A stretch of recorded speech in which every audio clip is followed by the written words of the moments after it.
eh, por ejemplo, se dice que si un buen carpintero no se ha volado un dedo, no es un buen carpintero. Y no sé si han visto que muchos carpinteros no tienen un dedo porque con la sierra, ahora con los aparatos modernos que son ya más sofisticados y de mayor protección, pues ya se cuida mucho a la persona, pero hay trabajos que son muy riesgosos, muy riesgosos. Por ejemplo, los bomberos trabajan con el fuego y no hay bombero que en un momento dado no se llegue a quemar o se llegue a intoxicar por los humos de un incendio. Y aún los mismos médicos sufren las consecuencias de las enfermedades de sus pacientes, a veces se contagian de las enfermedades y aunque ellos buscan la manera de cómo protegerse, pues siempre es de cuidado. Entonces todos los trabajos tienen sus riesgos y no se está exento, pues para aquel que comparte la palabra del Señor. Entonces vamos a ver los riesgos de compartir el Evangelio, los riesgos de compartir el Evangelio. Es un mandato del Señor, es una bendición para cada creyente cuando comparte el Evangelio. Es un galardón grande que se lleva el que comparte el Evangelio cuando gana almas, porque se convierte en una corona de gozo, dice el apóstol Pablo allá en 1 Tesalonicenses. Pero eso no quiere decir que todo sea fácil y tranquilo y bonito y que no va a haber ningún problema. Entonces, siempre debemos estar conscientes de que por una parte es una bendición, es algo que Dios aprueba, que Dios trae riqueza espiritual y a veces hasta material también en un momento dado, pero que también trae sus consecuencias. Y vamos a ver en el libro de los Hechos, capítulo 16, vamos a ver 3 problemas, 3 situaciones a las cuales uno tiene que enfrentarse y debemos de estar plenamente conscientes de que hay dificultades en el compartir la palabra de Dios. Entonces, vamos al libro de los Hechos. Les quiero invitar a que mantengan abierto el capítulo 16 en primer lugar, porque vamos a ver aquí, el apóstol Pablo era un hombre de fe, y lo sabemos perfectamente. Era un hombre completamente consagrado a Dios. Era un hombre que amaba a Jesús. Desde su conversión, desde que ocurre su conversión en el camino a Damasco, su deseo de hablar de Cristo, después de que él lo experimenta en su propio corazón, ahora él lo quiere llevar hasta lo último de la tierra. De tal manera que ahí existe o nos es muy conocido el famoso pasaje de Gálatas 2:20. Con Cristo estoy juntamente crucificado y ya no vivo yo, mas vive Cristo en mí. Y lo que vivo ahora en la carne, lo vivo en la fe del Hijo de Dios, el cual me amó a sí mismo.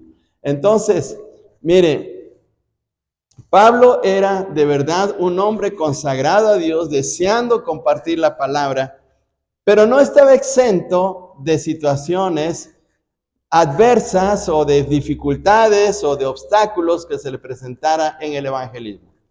En el capítulo 16 de Hechos, el primer problema al cual se menciona aquí, al llevar el evangelio a otro lugar, en este caso hacia Europa, es que no tiene idea hacia dónde ir.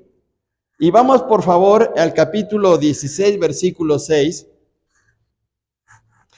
Dice de la siguiente manera: atravesando Frigia y la provincia de Galacia, mire estas palabras, les fue prohibido, a él y a Silas, les fue prohibido por el Espíritu Santo hablar la palabra en Asia. Como que esto está sorprendente, ¿no, hermanos? Porque no Dios desea que se hable de su palabra. No Dios desea que se lleve el evangelio a todo el mundo. No así es la gran comisión. Por ejemplo, ¿no quisiera el Señor que le hablásemos a nuestro vecino de esta esquina? Esa es la voluntad de Dios. Pero ¿cómo saber en un momento dado que no es el momento para ir a hablarle? ¿Cómo saberlo? Y Pablo, fíjense bien aquí, dice que le fue prohibido, bueno, a Pablo y a Silas les fue prohibido, ¿por quién? Ahora, ¿qué requiere esto? Requiere sensibilidad, discernimiento para poder saber escuchar la voz de Dios. Porque por terquedad, fíjense bien, y por una terquedad espiritual, podemos decir, no, yo sí tengo que ir a hablarle con mi vecino, ¿qué tal si se muere esta noche? Si se muere se pierde y entonces yo voy a ser el culpable. Pero ¿cómo saberlo? Pues solamente cuando mantenemos una relación estrecha con Dios, cuando nuestra comunión con Dios es la correcta. ¿Cómo es que debemos de hacer la escuela bíblica aquí, en la iglesia, y no hacerlo, por decir, en Los Reyes? Un ejemplo, en Los Reyes. ¿Cómo saber eso? Bueno, cuando nuestra relación con Dios está correcta. Cuando nuestros oídos están abiertos a la voz del Espíritu de Dios. Porque Él pone en nuestro corazón ese sentir, ese deseo de hacer su obra. Para esto, hermanos, requiere de entrega, de devoción, de estar todos los días en una comunión estrecha, en un compañerismo con el Señor. Por ejemplo, un esposo, y no quiero, de verdad, no quiero hablar mal de nadie.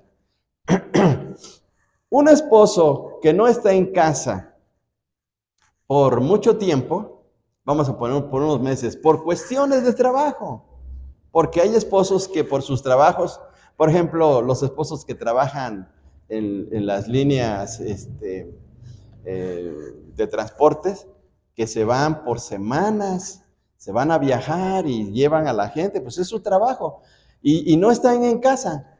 Entonces, ¿cómo saber, por ejemplo, en un momento dado que el esposo necesita o requiere cierta atención, o que el esposo debe entender los problemas de la casa? Pues eso es solamente cuando se está en una relación estrecha, ¿sí? Entonces lo mismo ocurre en la vida espiritual. ¿Cómo podemos escuchar la voz de Dios? Pues cuando mantenemos una relación estrecha con Él. Un día, el Señor le habla a Samuel, Samuel, Samuel. Y Samuel era un jovencito. Y se levanta corriendo y va con él, Elí, Elí, aquí estoy, heme aquí. Y le dice, Elí, yo no te llamé. Vete allá a dormir otra vez. Y se va a acostar el pobre de Samuel.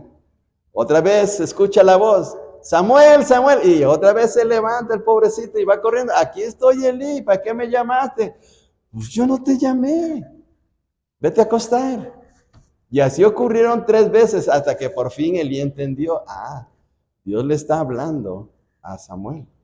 Entonces fue que le dice, mira, cuando vuelvas a escuchar tu nombre, tú simplemente di, Señor, heme aquí, ¿sí? He aquí que tu siervo oye. ¿Sí? Y entonces fue que cuando Dios le volvió a hablar a Samuel, él dijo, heme aquí, Señor, aquí tu siervo te oye.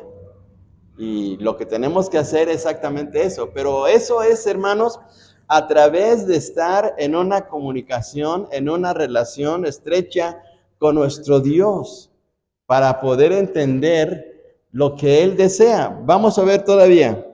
Versículo 7, fíjense bien, hermanos. 16:7. 16:7, todos juntos. Y cuando llegaron a Misia, intentaron ir a Bitinia, pero el Espíritu no se lo permitió. Ahora, ¿había gente en Bitinia? A ver, ¿había gente en Bitinia? Sí. ¿Había gente perdida en Bitinia? Claro que sí. ¿Merecía la gente de Bitinia que se les predicara el Evangelio? También. Pero ¿por qué no se lo permitió el Espíritu? Bueno, porque el Espíritu Santo es Dios y Él sabe todas las cosas y Él nos puede mandar a donde Él quiera. Él es soberano. Y no permitió que Pablo y Silas predicaran en Bitinia porque Dios tenía, o el Espíritu Santo tenía un lugar donde enviar a Pablo y Silas. Pero ellos tenían que saber entender, escuchar la voz del Señor, ¿sí? Y ese es a veces lo difícil. Y lo difícil es por el hecho de que no mantenemos una comunicación constante con el Señor. Entonces, todos los días, Señor, habla que tu siervo oye, habla que tu siervo oye, habla que tu siervo oye, para poder tener oídos sensibles a la voz del Espíritu de nuestro Dios. Claro, Dios nos habla a través de su palabra. Conforme vamos leyendo su palabra y la vamos meditando, dentro de nosotros el Espíritu Santo nos va mostrando, nos va mostrando cuál es su voluntad. La voluntad de Dios está revelada en su palabra, pero nos hacemos sensibles cuando buscamos todos los días la dirección del Espíritu de nuestro Dios. Si pasamos semanas sin orar, sin leer su palabra, pues no llegamos a captar lo que Dios quiere hablar a nuestras vidas, ¿sí? Nos hacemos hasta duros de corazón, ¿sí?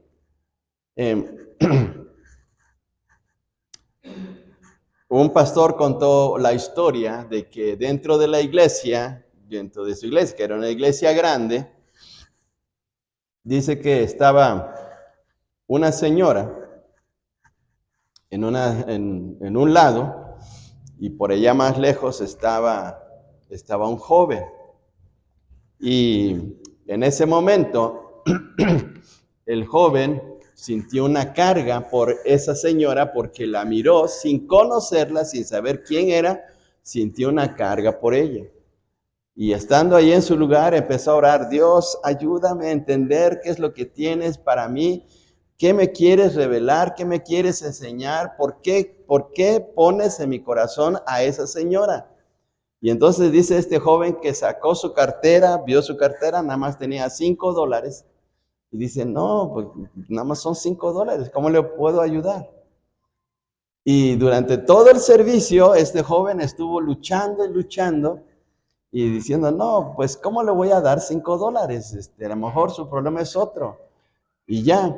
Pero no podía quitar de su mente esa situación. Terminó el servicio y no se pudo aguantar y fue directamente a esa señora y le dijo a esa señora: mire señora, yo no la conozco, no sé quién sea usted, pero Dios ha puesto algo en mi corazón. Sacó de su cartera los $5 y mire, tome estos $5. Y esa señora lo abrazó y empezó a llorar. Dice: joven, usted me ha salvado. Vine aquí a la iglesia con el deseo de adorar al Señor, pero no tengo gasolina de regreso. Necesitaba y le pedí al Señor que me diera $5 y usted me los acaba de dar. Eso solamente es cuando mantenemos una comunión con Dios que podemos escuchar su voz. ¿Sí? A veces Dios nos pone en el metro y vamos a sentar con una persona y el Espíritu Santo nos está diciendo: háblale, háblale, háblale. Pero ¿cómo le voy a hablar si ni siquiera le conozco? Pero háblale de mi palabra. Pero Señor, ¿y qué tal si se enoja? Tú háblale. Pero Señor, ¿qué tal si se baja a la siguiente estación? Y con estar poniendo pretextos, cerramos la voz de Dios.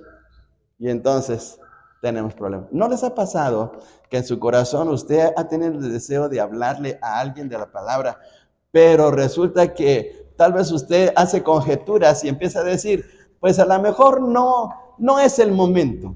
O mejor, ¿qué tal si la pongo en oración? Y entonces perdemos la oportunidad de que Dios hable en nuestras vidas. Y esa es aquí la situación, hermanos. Entonces, la dificultad está en poder entender y saber escuchar el momento en que el Espíritu Santo nos está hablando. Ahora, fíjense bien lo que ocurrió aquí en el versículo 9. Versículo 9.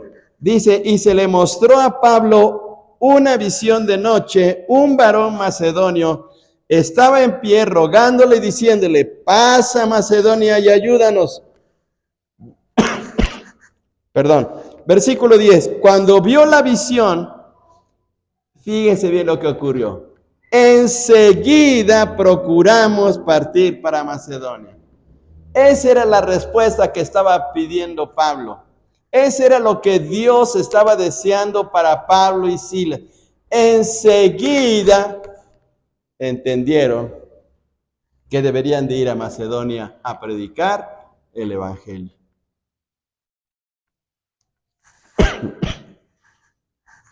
A veces esa es una de nuestras grandes dificultades, porque a veces solamente decimos, bueno, es que todo el mundo necesita ser evangelizado, esta colonia del Sol, la colonia del Arenal, la Virgencita, el Agua Azul y así, y empezamos a mencionar por aquí y por allá, pero no le pedimos al Señor su dirección o no sabemos escuchar la voz del Señor a dónde nos debe de dirigir para que se lleve a cabo la obra. Fíjense bien, y entonces, ¿qué creen ustedes que hubiera pasado si Pablo desde el versículo 6 hubiera dicho, no, yo tengo que predicar en Frigia? Fíjense bien, versículo 6, regresemos un poquito. Versículo 6, que Pablo hubiera dicho, yo debo de predicar en Frigia, debo ir a la provincia de Galacia y predicar porque ahí hay gente que se está perdiendo. ¿Qué hubiera pasado? Que hubiera sido un fracaso. Pues sí. Y hubiera sido un fracaso porque hubiera sido una desobediencia a la dirección del Espíritu Santo. Aunque estaba bien predicar y hacer el evangelismo, no era la voluntad del Dios, del Señor, ir a esos lugares, aunque era algo correcto. Entonces, fíjense bien cómo a veces podemos equivocar las situaciones. Cuando Pablo escuchó, mejor dicho, cuando Pablo vio la visión del joven macedonio, entonces ya entendió que Dios lo estaba llamando para otro lugar. Entonces ahí está una situación. La primera dificultad que enfrentamos al hacer evangelismo es saber dónde debemos de predicar, ¿sí? No nada más ahí decir a buenas a primeras, en tal lugar, ahí vámonos, ¿sí? Vamos a echarle montón. No. Tenemos que decirle, Dios, dirígenos, guíanos, muéstranos. Ocurrió algo muy especial en el Antiguo Testamento con un hombre de Dios. Este hombre de Dios se llamaba Gedeón. Un día se le presentó el ángel del Señor y le dijo, varón esforzado. Y Gedeón se quedó así todo, perdón la expresión, con los ojos cuadrados, porque dijo, yo no soy un varón esforzado. Pero el Señor conocía su corazón. Y el ángel le dijo que él iba a libertar a su pueblo de los madianitas. Entonces Gedeón hizo algo muy especial. Le pidió a Dios una prueba. Colocó un vellón. Un vellón es un pedazo de lana, y lo puso en el patio de su casa, vamos a poner así, afuera de su casa, y le dijo al Señor, si mañana este vellón, este pedazo de lana, aparece mojado, muy mojado por el rocío, pero todo alrededor seco, esa será una señal de que Dios me está llamando para esta misión. Y ocurrió así, al otro día pasó eso. Gedeón no se quedó ahí. Pidió otra señal al Señor. Le dijo, Señor, si mañana el vellón está completamente seco y mojado alrededor, ahora al revés, Entonces, voy a creer que tú me estás llamando para esta misión. Y así ocurrió. 2 veces puso una prueba a Dios. Dios no se enojó con él. Dios no le dijo, a ver, Gedeón, ¿por qué me estás poniendo a prueba? Te vas y te enfrentas a los medianitas. No. Dios sabía lo que estaba pasando en el corazón de Gedeón y le dio la seguridad, porque estaba queriendo hacer la voluntad de Dios. Pablo 2 veces fue impedido de predicar por el Espíritu Santo. Él supo escuchar la voz de Dios para que de esta manera, a la tercera vez, ya fuera directamente al lugar donde el Espíritu Santo le estaba enviando. Y la primera ciudad donde tuvo que predicar fue Filipos. Y ahí fue que se encontró a un grupo de mujeres, se encontró a Lidia, les predicó el Evangelio. ¿Y qué ocurrió con Lidia? ¿Qué ocurrió con Lidia? Se convirtió y ahí fue la primera iglesia en su casa de Lidia, la primera iglesia en Europa. Fíjense bien, bueno, por lo menos así se conoce, porque fue la primera iglesia que Pablo organizó en Europa, en la ciudad de Filipos. Fíjense bien, primera dificultad, saber escuchar la voz de Dios para saber en dónde tenemos que hacer evangelismo. Número 2, veamos ahora versículo 16. Versículo 16. Aconteció que mientras íbamos, ¿a dónde? A la oración. Mientras íbamos a la oración, nos salió al encuentro una muchacha que tenía, ¿qué cosa? Espíritu de adivinación, la cual daba gran ganancia a sus amos adivinando. El segundo problema es que nos vamos a enfrentar con las fuerzas enemigas. Las fuerzas enemigas. Primero es el problema con Dios, de estar en su voluntad. Ahora nos vamos a enfrentar con el enemigo. El enemigo nos va a salir al encuentro. El enemigo va a querer impedir o en un momento dado hasta querer ocupar nuestro lugar. Que no tiene derecho, no tiene ni parte en compartir el glorioso mensaje del Evangelio. Veamos, por favor, versículo 17. Esta, es decir, esa muchacha, siguiendo a Pablo y a nosotros, daba voces diciendo, estos hombres son siervos del Dios Altísimo, quienes os anuncian el camino de salvación. O sea, ¿ella qué tiene que estar diciendo eso? Ella no tenía nada que ver, pero se les estaba adelantando a Pablo y a Silas en estar hablándole a la gente. Entonces, miren hermanos, el diablo va a querer a veces hasta ocupar nuestro lugar. Porque el diablo es un impostor. El diablo voy a usar esta palabra, se camuflajea para poder hacer cosas aparentemente espirituales y cristianas y de esta manera desplazarnos. Si Pablo hubiera dicho, qué bueno que esta muchacha nos está reconociendo, qué bueno que en esta ciudad por lo menos hay alguien que sepa quiénes somos, que estamos predicando el Evangelio. ¿Sí? Porque en otras ciudades nos han perseguido, en otras ciudades nos han maltratado, en otras ciudades nos han corrido de la ciudad, pero aquí hasta una muchacha nos está abriendo puertas. Pablo dijo, no, esta muchacha tiene nada que ver. Vamos a ver más adelante, versículo 18.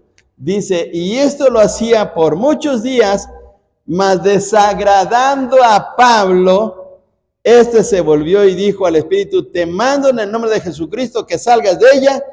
Y salió en aquella misma hora. Ella no tenía nada que ver con Pablo.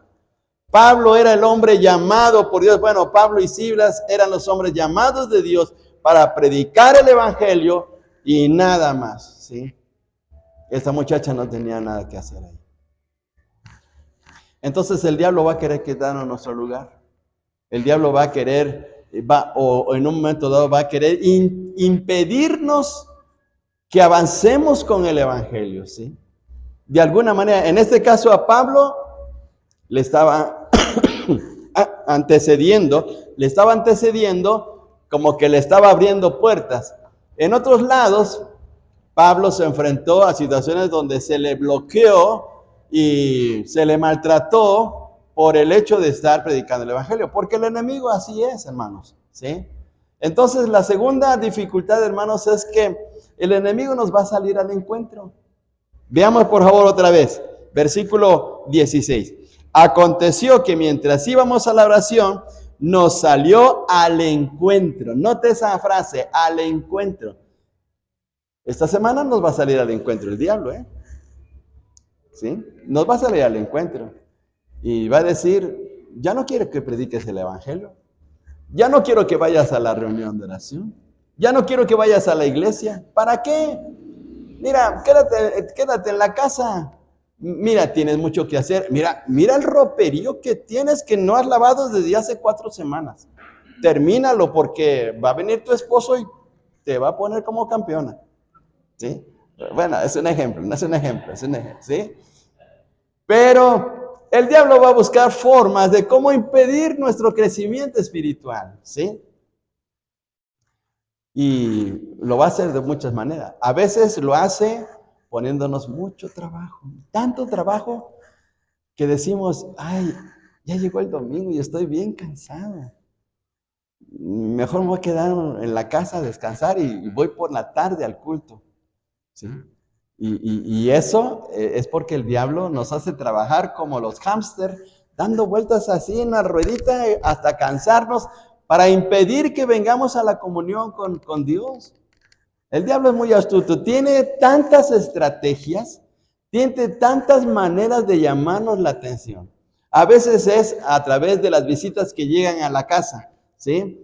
Estamos ya listos, preparados, ya bañaditos, perfumados, con nuestras Biblias en las manos, ya listos para venirnos al templo y llega un familiar, te vengo a visitar. Ay, chivas.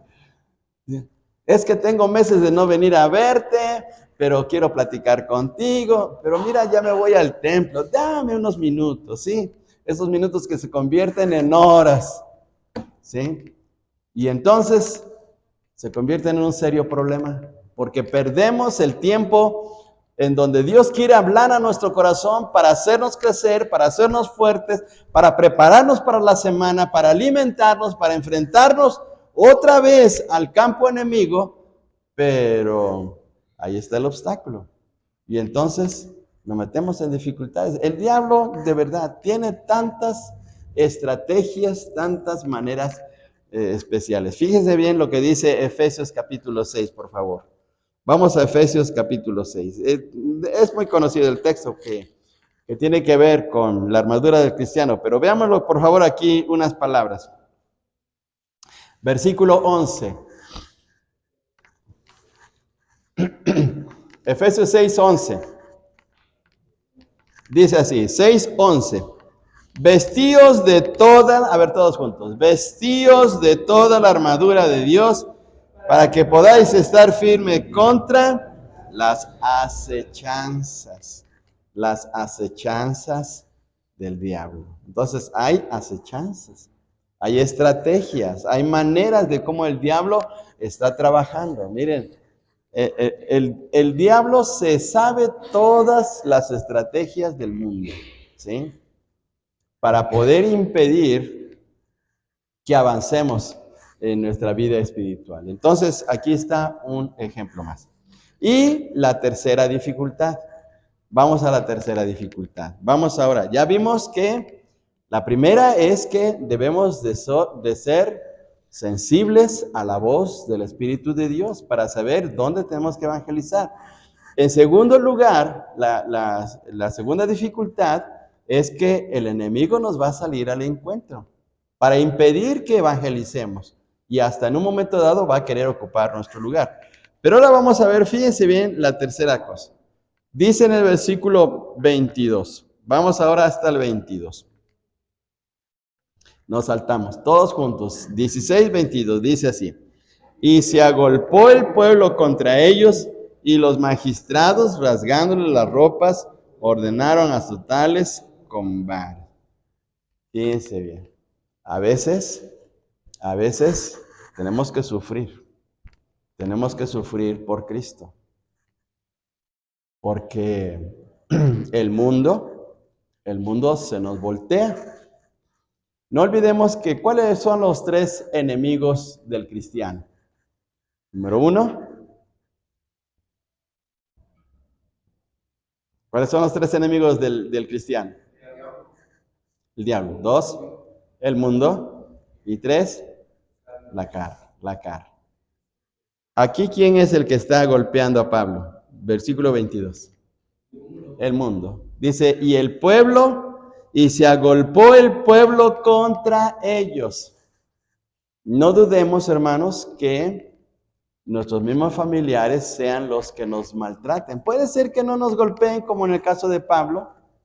Puede ser que no seamos físicamente maltratados, pero psicológicamente sí. Psicológicamente, verbalmente sí. Tal vez nuestros mismos enemigos digan, o la misma gente diga, pero ¿por qué tanto templo? ¿Por qué tanta iglesia? ¿Qué tanto tienes que hacer allá?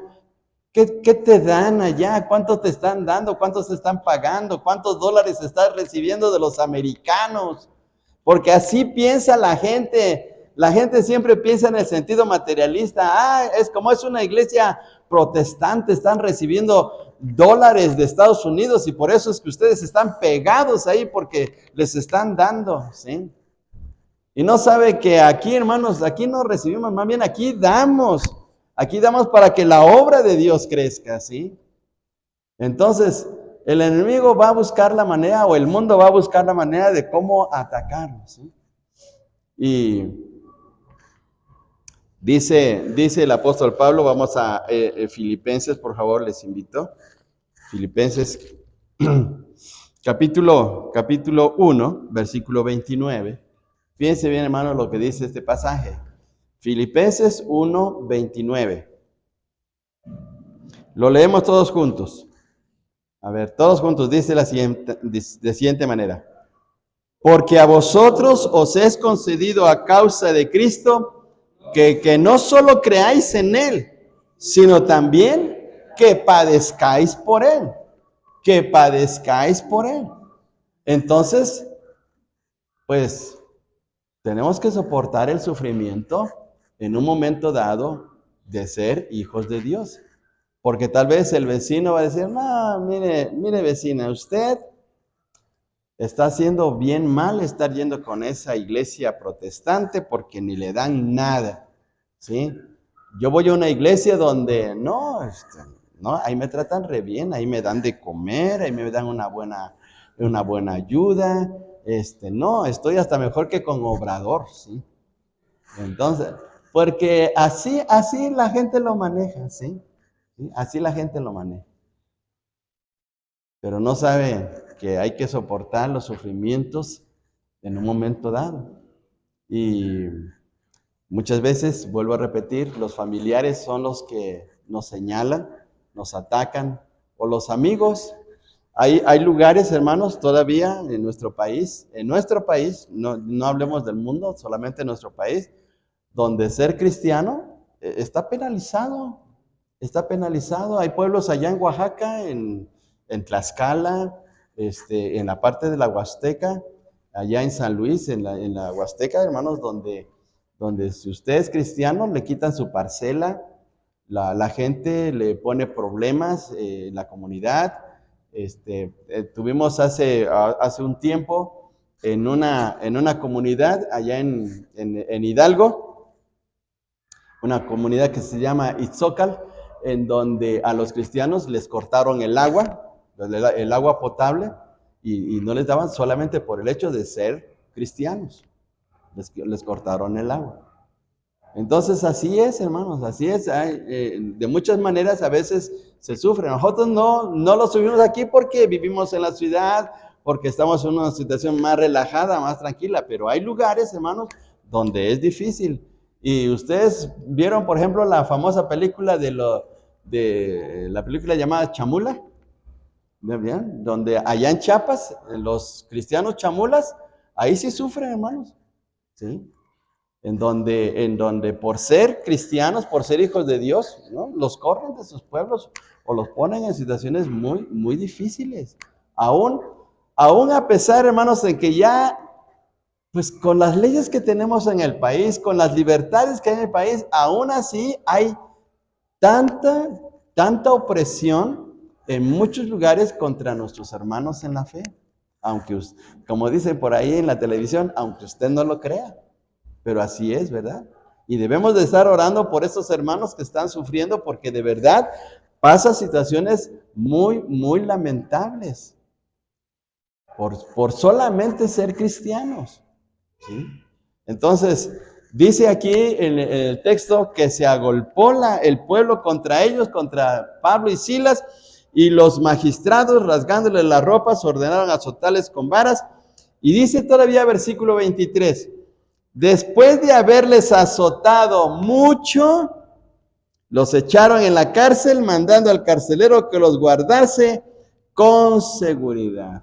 Versículo 24, el cual, recibido este mensaje, los metió en el calabozo, pero miren, ¿en cuál calabozo? De más adentro. ¿Sabe? El calabozo de más adentro era el más oscuro y el más peligroso porque ahí se enfermaban de tuberculosis o de lepra. Porque no crean que era como ahora las cárceles que ahora tienen muchas cosas a favor. No, las cárceles antiguas eran horribles, hermanos. Pues allá metieron al apóstol Pablo, fíjese bien. Entonces, no dudemos que el mundo va a querer atacarnos en esta semana, ¿sí? Así es que estemos preparados. Así es que si recibimos maltrato del mundo en esta semana, acordémonos que es parte de afrontar nuestra posición de ser hijos de Dios para compartir el evangelio y aprovechemos para compartir la palabra de nuestro Dios, ¿sí? Entonces, ahora, esto pareciera ser muy negativo, es decir, ay, como que nos está poniendo bien difícil la situación como hijos de Dios, sí. Pero veamos lo que dice el Señor Jesús en Mateo capítulo 5. Les invito a que vayamos a Mateo capítulo 5. Mateo 5, versículos 11 y 12. Leamos todos juntos. Y dice así, todos juntos. Bienaventurados sois cuando por mi causa os vituperen y os persigan y digan toda clase de mal contra vosotros mintiendo. Gozaos y alegraos, porque vuestro galardón es grande en los cielos, porque así persiguieron a los profetas que fueron antes de vosotros. ¿Cómo va a ser nuestro galardón? Grande. Entonces, ¿debemos de preocuparnos? A ver, hermanos, ¿debemos de preocuparnos? No, debemos dejarlo en las manos de Dios. Claro, al momento sí sufrimos y no quisiéramos que pasaran estas cosas, pero pues si así es la voluntad del Señor, vamos a soportarlo y confiando en Él. Y Dios está preparando algo especial en nuestras vidas. Además, hermanos, miren, además de esto, lo que vivimos en este mundo, todo es temporal. Todo es temporal. ¿Cuánto puede tardar nuestro sufrimiento en este mundo? ¿1 año, 2 años, 3 años, toda una vida? Pero al fin y al cabo va a pasar. Al fin y al cabo todo eso va a terminar un día, ¿sí? Dice por ahí, incluso lo dice la gente, no hay mal que dure 100 años, ni nadie que lo aguante, por ahí dice. Entonces, hermanos, hay que esperar que en un momento dado las cosas se nos pongan difíciles por ser hijos de Dios. Eso sí nos debe de preocupar, mantenernos firmes como hijos de Dios con la convicción de amar al Señor y darle lugar para predicar su palabra, y lo demás es ganancia. Lo demás sale sobrando y va a traer bendición a nuestras vidas. Así que animémonos unos a otros para compartir la palabra de nuestro Dios. Creemos, hermanos, que en este año va a haber una buena cosecha. Va a haber una buena cosecha. Vamos a ver gente transformada por la gloria, para la gloria de nuestro Dios. Vamos a ver gente de verdad consagrada a nuestro Dios por el hecho de predicar el Evangelio. Así es que vamos a prepararnos. Y aunque en un momento dado tiene sus dificultades esto, pero vale la pena. Que Dios nos ayude, hermanos, y animémonos unos a otros. Oremos. Padre, gracias por tu palabra, gracias por la enseñanza tan grandiosa que tú nos das de ella, y ayúdanos a perseverar, ayúdanos a mantenernos firmes, ayúdanos a ser siervos fieles, útiles, consagrados, dispuestos a darte a ti el primer lugar. Que aunque veamos que otros dejen el camino tuyo, aunque otros se quebranten por la adversidad de la vida, Señor, manténnos firmes, manténnos con un corazón anclado a tu palabra, para que de esta manera, Señor, podamos servirte y darte el lugar que mereces. Gracias por ser nuestro Dios y gracias porque nos permite ser tus siervos, porque ese es un gran privilegio. Señor, te amamos, te adoramos en Cristo Jesús. Amén. Amén.